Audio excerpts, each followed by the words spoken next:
All right, so between you and me, I'm gonna give you a little bit of heads up. You might be hearing the name Nicole Shanahan a lot tomorrow. Does it ring a bell?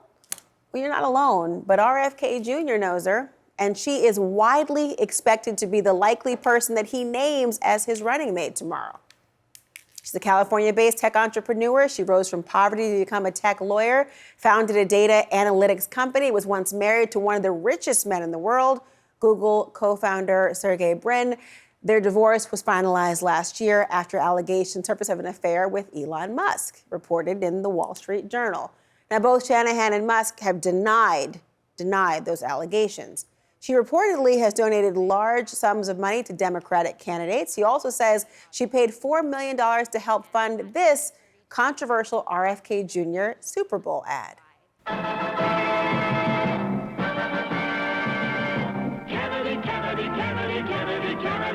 Remember, RFK Jr. is a third-party candidate for president and is trying to get on as many ballots as possible, a process that can be, well, pretty expensive.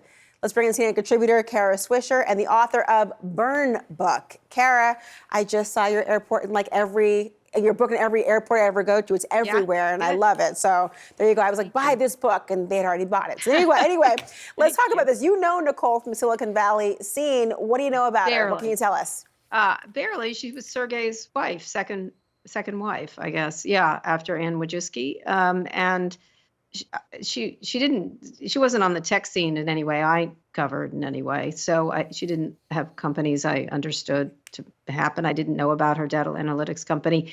All I knew was she was married to Sergey and then got divorced from had a child with Sergey and then got divorced from Sergey and got a pile of money. So at this point, that seems to be her qualification for this job. But, she wasn't a big figure in Silicon Valley by any stretch. Well, if she's a VP running mate, we're about to know a lot more about her qualifications. I mean, Kennedy did cite deadlines in at least 23 states that require him to name a vice presidential candidate in order to apply to gather ballots for November. So what does Nicole bring to Kennedy's campaign? Is it just a pocketbook? Cash, I guess. I know there's other names floated. I mean, someone, not a particular fan of Tulsi Gabbard, but she's certainly qualified on comparatively. She brings a pocketbook. I think he needs money. He obviously needs money. He wants to make some kind of splash or point.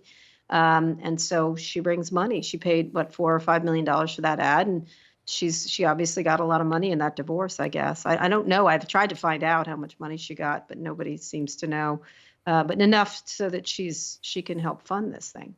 Well, we shall see more about her if she's named tomorrow. But I want to talk about, speaking of money, I want to talk about Donald Trump's Truth Social, because the newly merged social media company will begin trading on the NASDAQ under the stock ticker DJT for Donald J. Trump tomorrow. Now, Trump owns at least 8% of the company. That's worth at least $3 billion, although he can't actually sell the shares for 6 months. Does it offer him some kind of a lifeline here?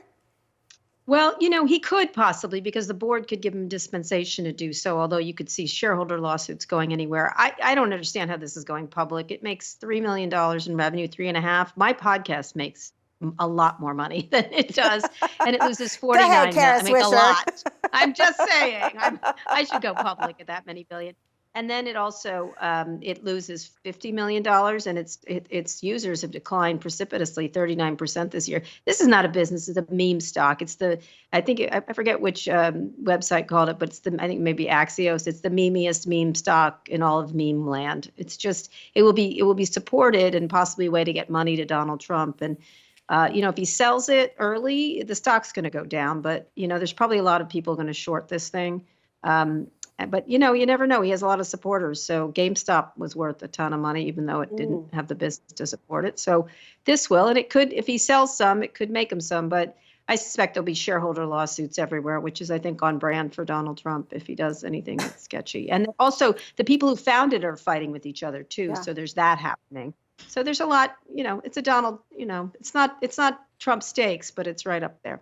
I mean, it sounds like a DJT sort of moment, but Bloomberg was reporting, just to your point, that Trump's new net worth, including Truth Social, is $6.4 billion. which would make him one of Right. the richest 500 people. I mean, look at this for a second, if you will. According to data from SimilarWeb, Truth Social is still tiny on scale of monthly active users when compared to Facebook, X, and Instagram Threads, and Oh. likely the Kara Swisher podcast as well. So what happens No, if no, it doesn't no. live up to There's nobody on expectations? this thing. This is not a business. This is a meme stock. Okay, let me be clear. It is not. There are really significant small businesses in social media like Snapchat, but this is not. This is a pimple on the whatever. You know the expression.